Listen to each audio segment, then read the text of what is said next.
12-4 against Warrington on Saturday, and I know that you were really nervous at the start of the day. So why don't you talk us through your grand final experience, Sean? What did you feel like in the morning? How were the nerves? Yeah, I was all right, to be honest with you. It was as the sort of day progressed. So for anybody that watches Wigan TV knows that I don't sort of live in Wigan anymore. I live up in sort of Durham. So I got the train. I actually changed my train tickets because I wanted to get down early, and I think I changed them 3 times just to sort of set off an hour earlier each time, just because I wanted to get there sooner. So I got the train at about 10 to 9 in the morning from Darlington down to Manchester Oxford Road, because I was going from Oxford Road to Urmston to see my friend's new flat. So I got off at Oxford Road, and I was sort of sending a message to you, Mark. I know about this, but I sort of had my coat on and my red and white scarf, and I was sort of trouncing around Oxford Road, trying all the pubs, but obviously it was like 11 o'clock in the morning, sort of 10 to 11, nowhere was open, so it must have looked like a right sight to anybody that saw me. This Wigan fan sort of going to Thirsty Scholar, trying the doors, and they were locked, going to Revolution, trying the doors, they were locked. So in the end, I just gave up. You just needed that nerve-settling pint, and you couldn't get it. Yeah, I just couldn't get it, no matter where I went in Manchester. So I then got the train through to Urmston, and which is actually really, it's the first time I've ever been to Urmston. It's quite a vibrant little suburb outside of Manchester, and there's lots of little sort of quirky real ale places around there. So that settled the nerves quite a bit. So yeah, the nerves were settled quite a bit, and then we actually watched I know you went to the women's final, but we watched the women's final in a pub in Urmston on an iPad, which was pretty good.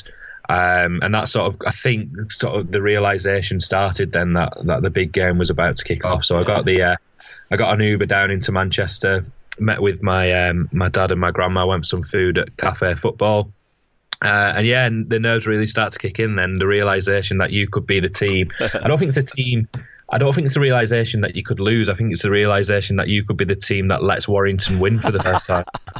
I have quite a few messages asking me to sort of wishing Wigan good luck just because they hope that Warrington still don't win one, and I don't know if you were the same. Yeah, it's like, it's almost the fear of losing to Warrington is greater than the fear of losing to, say, Leeds. You know, you sort of expect it, but you don't want to be that team that is. It would almost be a quiz question, wouldn't it, in a few years' time? Who was the first team that Warrington beat in a final? And thankfully, we're not the answer yet. So, but yeah, get into the ground. Got in there nice and early, saw a few of the players that weren't playing, saw Ollie Partington and Josh Woods. And I thought Josh Woods may be playing for Swinton the following day, which he was, and I was keeping my eye on him, and he wasn't sort of touching the lager or the cider like Ollie Partington was. But yeah, I always had this, I think when we spoke last week, I always had this sort of calmness deep within that we would win. But it's never that simple, really, is it? And I think as the game went on, I thought Warrington made a good start. I think defences were obviously on top all the way through the game, and we expected that. I think that's a trend of rugby league at the moment. Defences win games. But yeah, Tom Davies's try from George Williams' sort of improvised move. It's the move that we've seen 50, 60 times, and it comes off the. Yeah, it felt like it sometimes this year. And one of the players that sort of didn't used to benefit from that because he played on, I guess, the wrong side. But Josh Charnley, I thought, got a little bit caught out with that, didn't he? Totally, yeah. And that was a nerve settler, really. Was Tom Davies's try, and I was confident from there on in. A few nervy moments with knees accidentally sliding into players' heads. We'll just blame the greasy surface for Sam Tompkins. What did you think about those two instances? Sam Tompkins's trip and Sam Tompkins as well clashing into Darryl Clark, because all the neutrals, well, I say neutrals, all the anyone but Wiganers out there were calling for blood, calling for red cards, and were you nervous that we were going to see a card in the final again?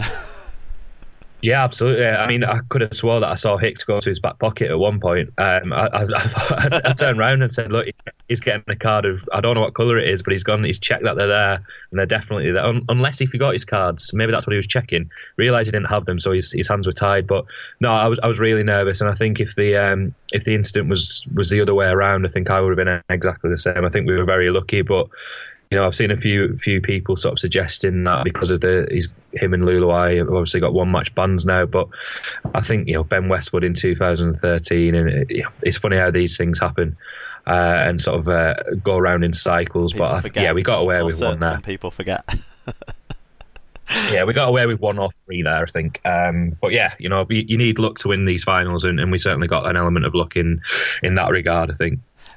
So half time we were 8-4 up. What were your sort of thoughts at that stage? Because like you say, when we've spoken about this in the last week on your show, we talked about how defence was going to be absolutely crucial and how we were confident our defence could hold out. But after how much ball we'd given away with the error rate in that first half and the number of penalties we conceded compared to the numbers of of penalties we won, it was the energy battle was a concern. Were you more nervous at that time, or were you thinking we've got a lead now? This is how we win games. We hold on. I would rather have been in the position of Wigan than Warrington, certainly. Yeah. I think you knew that was going to be a low-scoring game from earlier on, but I felt at half-time it was pretty much a case of next try scorer wins. If Warrington score, they'll probably get a bit of momentum and could score 2 or 3. Likewise with Wigan. Energy battles, I always thought Wigan could and should win the energy battle. Warrington have played more games than us. I think they've got bigger bodies. Ben Murdoch-Masila, Ben Westwood were always going to tire at some stage, and I think it was a bit unfortunate that we had to bring Escaré on as early as we did because of the injury. I think Escaré could have perhaps had a bigger impact later on in the game if he had been rested a little bit more, but it was a case of at half time I thought if we can score again, if we go two tries in front or 2 scores in front, I think we would back our defence there, and I think very much similar to the Castleford game, we would back our defence with a 2-score lead, and it just took about 75 minutes to get that 2-score lead, but it did come true. Well, in that time in between, there was a few heart-in-mouth moments, weren't there? Stefan Ratchford breaking through, Escaré dealing with him on 2 occasions, one-on-one. The Ben Murdoch-Masila break where he basically had runners inside and outside, and that was, I think from where you were sat, that was reasonably right in front of you. So was that, I mean, were you shitting it at that stage when Murdoch-Masila broke through, basically? When Murdoch-Masila broke through, yes, and when Ratchford broke through twice, yes. I mean, it's simple. Escaré, I mean, he lost a tooth, I think, Escaré in the final, didn't he? I think he lost a tooth from a tackle with Josh Charnley, and I think he really stood up. Particularly to those Ratchford breaks, because if you remember earlier on in the season, the game at Langtree Park, the Good Friday game, when Ben Barber breaks through, Escaré sort of doesn't even attempt it, really. No. It's slightly different when Ratchford but he really put his body on the line, I thought. Escaré, something that I wouldn't say was his game. He I think in the past he would potentially have made an effort, but not a full-hearted effort, but it really meant everything to him, and I think the Warrington fans at half-time throwing bottles at him perhaps sort of gave him that confidence to sort of take on those tackles. But when Murdoch-Masila broke through, you've seen that again how many times this season he breaks through, he's got support and it leads to a try, but somehow desperation and emotion. Yeah. Dan Sargentson, the man who pulls off that tackle. We got the line. It certainly wasn't a classic. What did so? But yeah. I mean, we then Manfredi does score that try. I mean, explain how you were feeling at that moment. Do you know what? Of all the sort of celebrations I think I've been to 4 of Wigan's 5 grand final successes, and that was the calmest reaction I think I've ever had. It just felt like, we deserve this. Whereas I think 2010, 2013, I think I ended up about 3 rows down from where I was actually sat. Whereas this was a calm sort of, I think the overriding emotion was I was absolutely delighted for Manfredi. Yeah. Of all the people that you could pick to sort of score those tries, even again, he overcame adversity in the game. He got a really bad cut eyelid to get back on the pitch and put in such a defensive performance as well, let alone the 2 tries that he scored.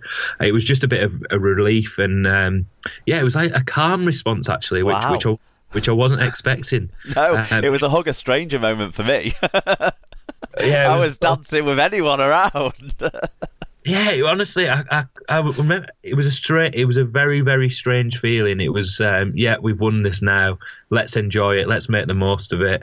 But yeah, it was a very, very sort of muted reaction. I don't know whether it was sort of the realisation of it's a little bit of an end of an era, with Wayne and Tompkins and everybody like that, and Bateman more so for me.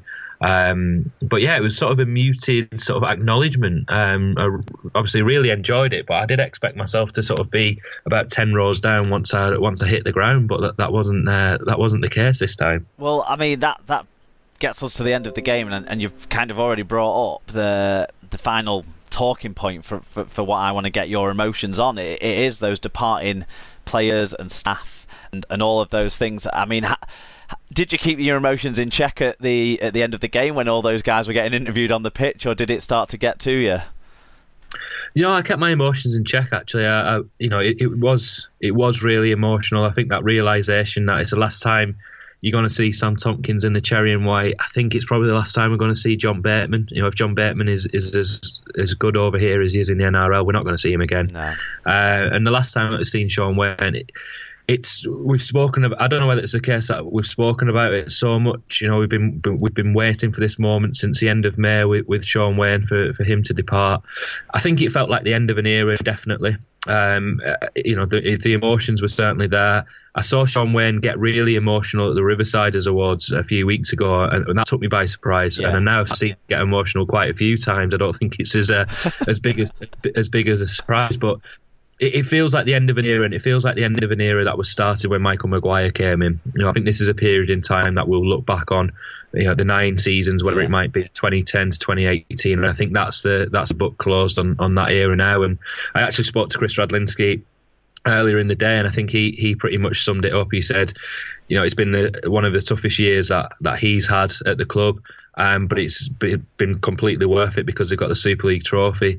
And he said, I'm going to enjoy the next 2 weeks off, but then in 2 weeks' time we start working about how we win it again next year. So I think that was very much the mentality. Is sad that this period is over. Really grateful for how successful this period has been.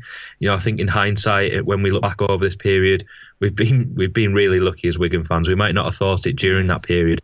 But we have been really, really lucky, and we owe a lot to Sean Wayne, and I hope he gets what he deserves from the club, whether that be a member. Hopefully, he'll be a member of the Hall of Fame over the next few years. But also, I'm really excited now about 2019. I think in a couple of weeks' time we can start looking ahead to the Adrian Lamb solo season, and hopefully a clash against the Roosters if they can get that over the line. Yeah, one last question then, I suppose. Where does this one rank in the 4 that we've won during the 9 years that you've talked about for you? Where does this rank against the other 2 against Warrington, and of course the one that started it all against St Helens in 2010? Do you know what? I don't think anything's going to beat 2010 for me. I was there in 1998. I was there 20 years ago as a sort of 10-year-old watching it. And that didn't feel particularly, that was the start of it. And I think everybody didn't really know what the grand final was about then. But to go so long between 98 and 2010 will always rank top. I think 2013 will be second because of the effort that took to back up from Wembley. And Sean O'Loughlin just playing the 2 finals is still incredible, really, isn't it? And then I'll go this one, and then 2016. It seems really harsh to sort of rank them, I guess, because it sort of doesn't demerit the effort that the guys made this year, or the incredible effort that they made in 2016 with backs against the wall. All those injuries written off after that game that we lost at home against Widnes. So they're all special, but I think for me 2010 will always be the special. That season in itself was such a turnaround. That will always be the best one, I think. Yeah, I mean, it's a sensible answer to a stupid question, I think, really. But I'm used to trying to give those to you normally, so it's this is really weird. I'm answering questions. I actually have a lot more respect for you now. Thanks for joining me. Sorry, Sean. I was going to say, it hurts your jaw answering all these questions. Well, thanks for joining me and going through your grand final experience, and I'm glad it was a glorious one, and I'm sure we'll speak plenty in the off-season. Thanks a lot, Mark. So there we got a bit more of the Wigan fan point of view that I'll be giving as well. So don't switch off if you hate Wigan too much, because we won. Give us our moment. And like Sean says, we've been very blessed over the last 9 years or so to enjoy the success that we've had. But don't let jealousy turn you against us. You know, and let's get in, because we have plenty of neutrals actually getting in touch with their fan reviews. And Alan, do you want to start with the reason I said Tom, which is Tom Andrews?